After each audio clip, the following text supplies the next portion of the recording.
여러분 신앙생활 잘하기 위해서는 방법이 있어요. 어떤 방법이냐?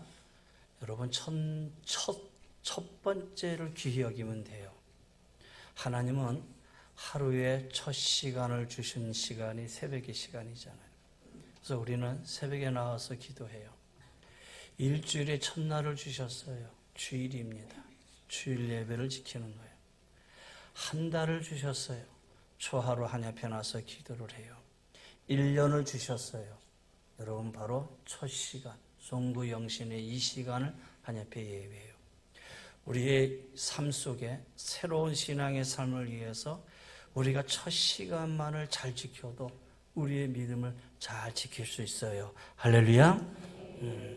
자, 우리 한번 옆 사람하고 인사하십시다. 해피 뉴 이어. 네. 새해 하나님의 복 많이 받으세요.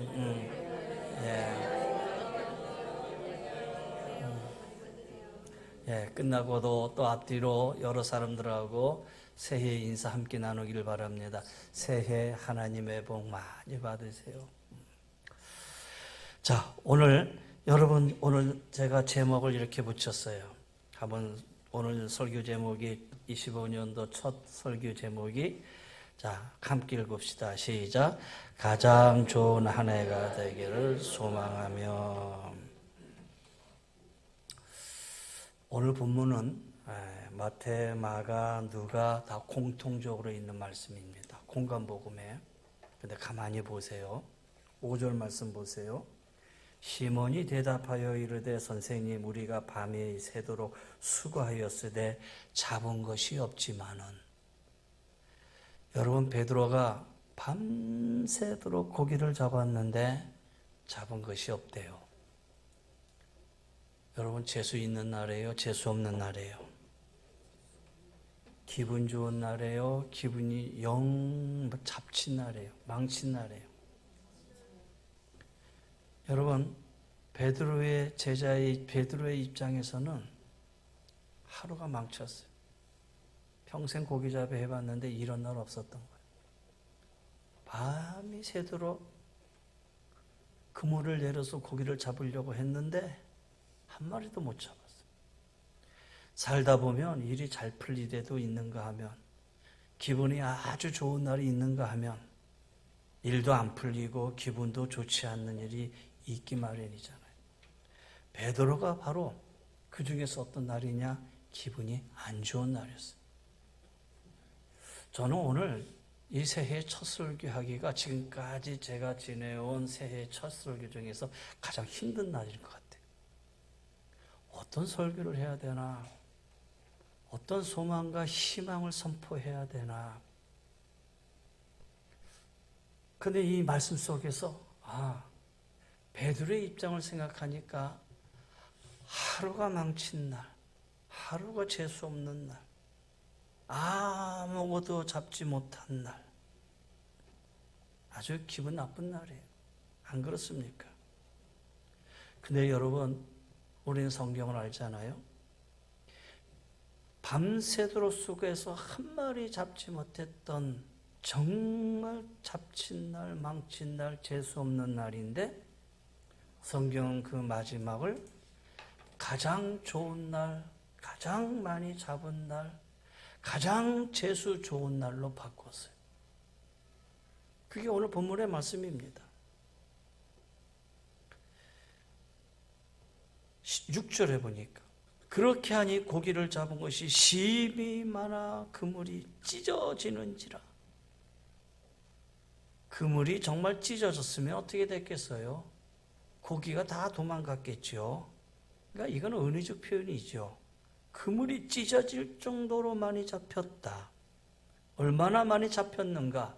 그물을 끌어올려 봤더니 7절에 배 두 척이 가라앉을 정도로 고기를 많이 잡았다. 여러분, 베드로가 고기를 잡은 그날은 가장 재수 없는 날, 가장 안 좋은 날인데 아침이 되니 상황이 바뀌어져서 최고의 날, 가장 운이 있는 날, 가장 대박의 날로 바뀌었어요. 전날 밤에는 가장 안 좋은 날이었는데 아침에 되니 가장 좋은 날로 바뀌었어요. 전날 밤은 최악의 날이었는데 아침에 되니 최고의 날로 바뀌었어요. 사랑하는 성도 여러분, 여러분에게 조금 전 지난 2024년도는 어떤 해였습니까? 최악의 해였습니까? 최고의 해였습니까? 이제 2025년도 새해가 밝아옵니다. 시작이 되었고요. 이제 해가 떠오르면 1년 동안 여러분의 삶 속에 최고의 해로 바뀌어지기를. 지난 한 해 동안 우리나라는 최악의 한 해였어요. 전 세계적으로도 최악의 한 해였어요. 전쟁과 기근과 나라 안에서는 정치적인 혼란과 무질서와. 그런데 이제 2025년도에는 우리 장로님 기도하신 것처럼 전쟁도 종식이 되고 평화가 임하게 되고 우리나라 무질서도 질서로 바뀌고 정치가 안정되고 이제 새로워지고 가장 좋은 한 해로 바뀌어졌으면 좋겠다. 이런 소망을 갖게 됩니다. 그러면 다시 본문으로 가서 베드로에게 가장 안 좋은 그 전날 밤이 어떻게 해서 가장 기분 좋고 최고의 아침으로 변했느냐? 그게 우리에게 중요한 문제고 그 안에서 대답을 찾아야 되죠. 자, 그 방법을 여러분에게 얘기하려고 합니다. 1절, 2절 볼게요. 무리가 몰려와서 하나님의 말씀을 들으세 예수는 게네사라 호숫가에 서서 호숫가에 배 두 척이 있는 것을 보시니 어부들은 배에서 나와서 그물을 씻는지라. 예수님이 이렇게 다니시다가 제자들을 봤어요. 제자들이 예수님을 찾아온 게 아니라 예수님이 제자들을 찾아갔어요. 호숫가에 배 두 척이 있는 것을 보시니. 여러분, 이거 하나로 다 끝납니다. 오늘 말씀은 사실. 베드로가 최악의 상태에서 최고의 날로 바뀌게 된 계기는 딱 하나. 예수님이 베드로를 찾아오셨어요. 그것이 핵심 요인입니다. 저는 2025년도 주님이 여러분을 찾는 한 해가 되기를 축원합니다.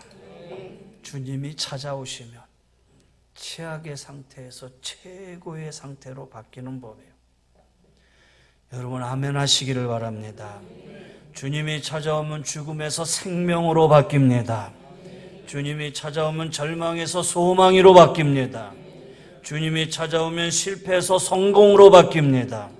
주님이 찾아오면 울음에서 웃음으로 바뀝니다. 주님이 찾아오면 내 인생의 내리막에서 오르막으로 바뀌어집니다. 주님이 찾아오면 저주는 물러가고 축복이 찾아옵니다. 저는 아멘이 점점 더 커질 줄 알았는데 똑같아. 여전히 아멘 안 하고 있다는 얘기인데 기자 하는 사람만 하고 아멘은 그대로 믿습니다 라고 하는 개인의 신앙의 고백이에요. 여러분 아멘 하는 자에게 하나님의 은혜가 함께 하실 줄 믿습니다. 그러므로 여러분 기대하십시오. 하나님이 찾아오시는 해, 하나님이 찾아오시는 날, 하나님이 나를 만나 주시면 돼요. 최고의 해가 되기 위해서는 주님이 나를 찾아오시면 돼요. 다른 말로 주님과 함께하면 되는 거예요. 주님과 함께하면 최고의 해가 될 거예요. 또 보세요. 3절에 예수께서 배에 오르시니 그때는 시몬의 배라 조금떼기를 쳐 앉으사 배에서 무리를 가르치시더니. 무리를 가르쳤다. 저처럼 여러분은 거기 좀 떨어져 있고 저는 여기에 있고 서서 이렇게 설교하는 거예요. 근데 장소는 바닷가 부두예요. 부두가에 사람들이 앉아 있고 예수님은 제자의 배를 가지고 이 베드로의 배를 빌려서 조금 배를 타고 떨어져서 말씀을 가르치고 있는 거예요. 그리고 거기 있는 사람들은 말씀을 들어요. 배를 빌려서 서서 말씀을 전하고 있어요. 그러면 예수님을 따르는 무리들은 그렇다 칩시다. 그러면 베드로는 어땠을까? 밤새도록 고기를 한 마리도 못 잡고 있는데 어떤 사람이 오더니 배 좀 빌립시다. 그리고 배에서 조금 떨어집시다. 저 바닷가 좀 바다 위에 조금 부둣가에서 좀 떨어져서 거기서 하나님 말씀을 전해요. 그러면 베드로 입장에서는 기분이 어떻겠어요? 밤새도록 고기를 잡았으니 육신은 피곤해. 기분도 안 좋아. 어쩌면 짜증났을 거예요. 너무 피곤한 상태임에도 불구하고 배를 빌려줬으니 마지못해 앉아서 예수님의 설교를 들을 수밖에 없어요. 안 그렇습니까? 기분이 좋은 상태, 여러분처럼 아멘 하면서 듣는 상태가 아니에요. 피곤하고 힘들고 짜증나고 그 전날에 한 일이 아무것도 없어서 아무런 수익도 없고 기분이 쫙 다운된 제대로 다운된 그 상태 속에서 말씀을 들어요. 근데 그것이 베드로에게 있어서는 최고로 바뀐 계기가 돼요. 사랑하는 성도 여러분, 일이 잘 안 풀릴 때 하나님의 말씀에 귀 기울이셔요. 할렐루야. 내 인생에 고난이 찾아오고 슬픔이 찾아올 때에 여러분 하나님의 말씀에 귀 기울이세요. 듣고 싶을 때 듣는 게 아니에요. 여러분의 은혜가 충만해서 들으려고 하는 게 아니에요. 잘 안 풀리고 힘들고 고난이 오고 짜증나고 피곤하고 근데 말씀을 들으세요. 인생이 힘들고 스트레스로 받았을 때 그때가 하나님을 찾아서 하나님의 말씀에 귀를 기울여야 할 때다라는 거예요. 그러면 그 말씀이 나를 일으켜줘요. 말씀이 내 가슴속에 절망을 몰아내고 소망으로 채워져요. 말씀이 지혜를 주고 용기를 줘요. 이제 2025년도 시작되었어요. 여러분 기억하세요? 힘든 일이 생길 때 하나님을 찾으시고 더 힘들고 짜증이 나고 스트레스가 쌓일 때 말씀 듣기를 더 즐겨 하세요. 여러분 하나님이 여러분을 다시 일으켜 세울 겁니다. 그 다음에 하나 더 볼게요. 4절 5절 보세요. 시몬이 대답하여 이르되 선생님 우리가 밤이 새도록 수고하였으되 잡은 것이 없지만은 말씀에 의지하여 내가 그물을 내리리이다. 말씀에 의지하여 그물을 내리리이다. 여러분 베드로가 이 말을 할 때에 정말 순종하는 마음으로 이 말을 했을까요? 그래, 말씀에 의지하여 이 말은 그래, 이거는 도무지 될 수 있는 일이 아니야. 깊은 데로 가서 그물을 내려라. 이거는 베드로에게 있어서 순종할 수 없는 일이야. 이거는 내 경험상, 내 직업으로 가지고 있는, 내가 가지고 있는 상식으로, 내 지혜로는 이거는 할 수 없는 일이야. 그런데 그냥 한번 해보자. 무슨 얘기냐 하면 상식에 어긋난 일이야. 근데 한번 해보자. 여러분 깊은 곳에 그물을 내려라. 이 깊은 곳이라. 지금 갈릴리 바다는 어디서 물이 흘러오느냐? 헐몬산이라고 하는 산에서 물이 흘러오는데 그 헐몬산은 맨 꼭대기가 설산이에요. 그래서 눈이 녹아서 물이 흘러서 이 갈릴리로 흘러 들어와요. 그러면 물과 섞이면서 제일 차가운 물이 어디로 내려가느냐? 저 갈릴리 밑으로 내려가요. 눈이 녹은 물은 차갑잖아요. 근데 그 찬물이 갈릴리 바다로 흘러가면서 갈릴리 바다 밑에 쌓여요. 그러면 갈릴리 바다 깊은 곳은 물이 차기 때문에 거기는 고기가 잘 없는 곳이에요. 이 이치를 베드로 너무나 잘 알아요. 고기잡이 전문가가 베드로가 바로 목수 출신 예수님이 명령하신 이것보다 어떻게 보면 베드로는 더 이 말에 순종하지 않아야 할 이유가 있어요. 상식에도 어긋나 수십 년 경험에도 어긋난 명령이고 순종하는 게 쉽지도 않고 한번 해보자. 그래. 말씀하시니까 까짓거 밤새도록 했는데 밤새도록 해서 허탕 쳤는데 한 번도 허탕 친들 많은 사람이 보는 앞에서 그래 그물을 내려라 깊은 데서 그래 한번 내가 선생님 말씀 의지해서 내려보지요. 내려가지고 쓱 올렸는데 그물에 잡힌 것이 없으면 거 봐요. 많은 사람들이 야, 저 사람이 선생님이 얘기해서 그물을 내렸는데 안 잡혔네?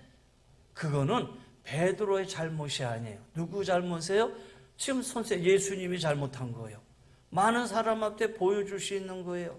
그러니까 베드로 입장에서는 몸이 좀 피곤할 뿐이지 그물을 내려서 고기를 못 잡았다고 비난받을 일이 아니에요. 오히려 예수님이 비난받을 일이지. 밤새도록 고기를 잡지 못한 피곤한 사람에게 왜 또 일을 시켜서 그것도 얕은 게 아니라 깊은 곳에 그물 내리라고 해서 고기도 못 잡게 하니 사람들이 돌아서게 될 거예요. 상식이 안 맞는 일, 도저히 이해갈 수 없는 일. 근데 여러분, 제가 역으로 말씀드립니다. 여러분의 생각에, 여러분의 경험에, 여러분의 상식에 이 하나님의 말씀이 어긋난다고 해도 한번 순종해 보시기를 바랍니다. 한번 순종해 보시기를 바랍니다. 그러면 베드로가 한번 해보자. 이걸 어떻게 알 수 있느냐? 보세요. 그물을 내렸는데 고기가 많이 잡혔잖아요. 찢어질 정도라고 표현했잖아요. 그러면 아마 베드로는 예수님이 깊은 곳에 그물을 내려라 그러면 선생님 말씀을 제가 깊이 받아들여서 내가 순종하는 마음으로 내가 그물을 한번 내려보겠습니다. 그리고 그물을 내렸는데 그물이 많이 잡혀요.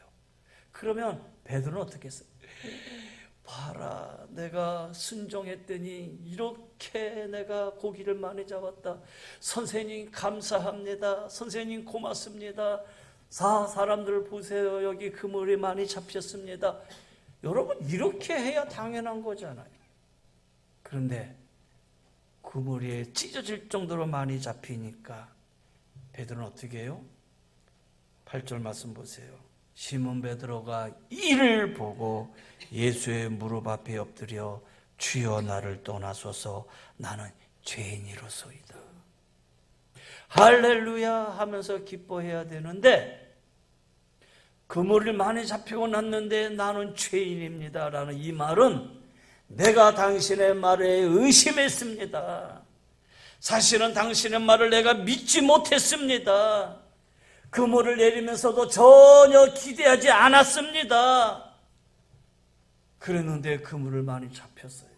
그물에 고기를 많이 잡혔어요. 나는 죄인입니다. 당신을 믿지 못했습니다. 내 불순종을 용서해 주세요. 믿음 없는 나를 용서해 주세요. 나는 죄인입니다. 여러분, 이런 고백이에요. 근데 여기서 한 가지 중요한 것은 베드로는 의심하면서도 순종했다. 할렐루야. 자, 2022년 여러분 의심이 가도 순종해 보세요. 여러분 상식이 안 맞아도 순종해 보세요. 순종은 바로 하나님 말씀의 순종은 제사보다 낫다 그랬어요. 2025년 순종하심으로 여러분의 삶이 하나님의 은혜에서 더 복된 삶이 되시기를 바랍니다. 하나님의 말씀은 우리의 상식과 안 맞는 경우가 많아요. 그래서 하나님의 말씀에 순종하기가 결코 쉽지 않아요.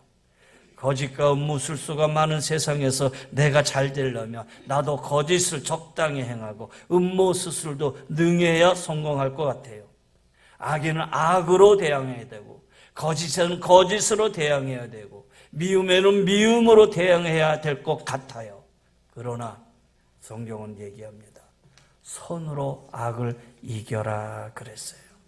사랑하는 성도 여러분, 2025년도 여러분 순종하시길 바랍니다. 의심이 가도 순종하시고, 여러분의 마음에 안 들어도 순종해 보시고, 상식이 안 돼도 경험이 아니라 하더라도 제 말이 아니라 하나님의 말씀이라면 순종해 보시길 바랍니다. 최악을 최고로 바꿔주십니다. 하나만 더 깊은 곳에 그물을 내려라. 이거는 목사로서 여러분에게 부탁합니다. 이왕이면 좀 더 깊은 신앙의 세계로 나아가십시다. 맨날 얕은 곳에 있지 말고 좀 더 깊은 신앙, 믿음 가지고 사십시다. 좀 더 깊은 신앙. 그런 말 있잖아요. 절 다니듯 교회 다닌다. 부활절, 감사절, 성탄절만 절 다니듯 그런 성도 되지 마시고요. 주일 예배 한 번 다 드리면 된다. 주일 한 번 예배 드리는 것도 참 감사한데, 이왕이면 다른 예배도 한번 참석해 보시고요. 그래서 좀 더 깊은 신앙의 모습으로 우리의 삶이 바뀌어져가고, 깊은 신앙으로 내 인격이 바뀌어지고 내 삶이 변화되어지는 그런 한 해가 되었으면 좋겠어요. 자, 더 깊이 기도해보고, 더 깊이 성경 보고, 더 깊이 예배 생활하고, 더 깊이 헌신하고, 더 깊이 사랑하고, 더 깊이 감사하고. 부담 가나 봐요. 아멘을 안 하시네요. 귀찮아요? 여러분 속으로 깊게 아멘 하시리라 생각해요. 한 번 더 하고 기도하겠습니다. 더 깊이 기도하고, 더 깊이 성경 보고, 더 깊이 예배 생활하고, 더 깊이 헌신하고, 더 깊이 사랑하고, 더 깊이 감사해 보십시다. 최악이 최고로 바뀔 것입니다. 자, 2025년도 개인과 교회와 나라와 세계가 최악이었다면 2025년도는 최고의 해가 되기를 소망하면서 여러분 주님 찾아오시기를, 주님이 함께 만나 주시기를 기도하시고, 피곤하지만 때를 놓아 하나님의 말씀을 들을 수 있는 말씀 생활하시고, 예배 생활하시고, 상식이 어긋나지만 순종 생활하시고, 더 깊은 신앙의 세계로 돌아갈 수 있는 우리 사랑하는 우리 모든 성도님들 다 되시기를 주의 이름으로 간절히 권면하며 축원합니다. 기도하십시다.